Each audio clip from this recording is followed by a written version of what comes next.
Today, many organizations focus on developing a growth mindset in individuals and teams as opposed to a fixed mindset, which turns a rather abstract topic, learning culture, into something much more human.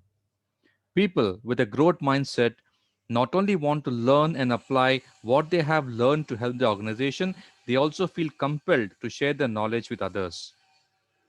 To productively foster a growth mindset in staff and drive the success of super learning, the key factors should be considered for incorporation. Number one, psychological safety, enabling learning and growth.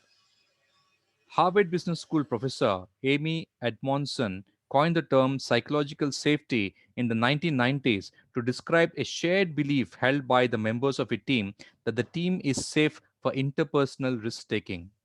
The concept is the basis of trust in the workplace. It drives an organization's ability to create belonging and inspires employees to perform at their best. Employees who can be open and honest about their learning needs are more likely to display growth mindset behaviors such as taking advantage of provided learning opportunities. Psychological safety is considered a catalyst for learning and growth. Often cited benefits include greater loyalty to the organization, more healthy interpersonal relationships at work, more active collaboration in teams, and higher levels of work engagement, driving individual team and organizational performance.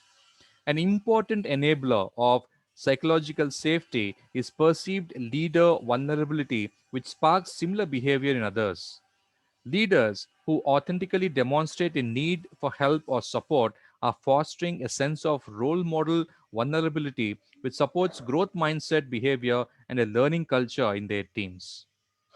Moving on, power skills fostering unlearning, learning, relearning. Ideally, an employer will provide staff with the ability to continuously unlearn, learn, and relearn. Power skills defined by Massachusetts Institute of Technology professor Anand Agarwal as hard won and rigorously maintained abilities such as critical thinking, persuasive writing, communications, and teamwork help achieve this, supporting personal development and career growth.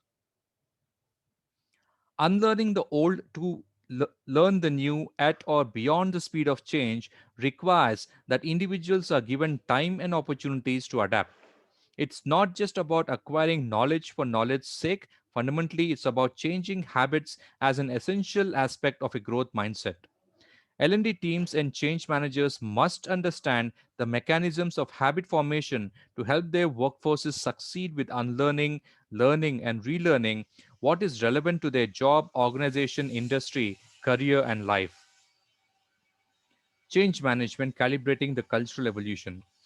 I've said before that the learning mindset and practice need to be part of daily work, not something separate. To carefully encourage adoption of a new culture in the workplace, it helps to collect feedback and input from individuals and teams, monitoring and measuring impact, and redefining culture change and communication strategy accordingly to enable leaders to better manage change interventions and drive culture adoption in their teams.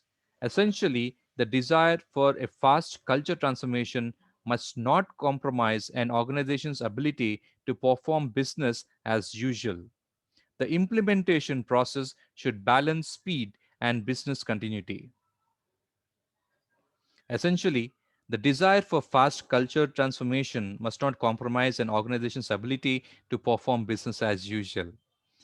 Now, the next section will look at how do we step up capabilities to nurture the flow.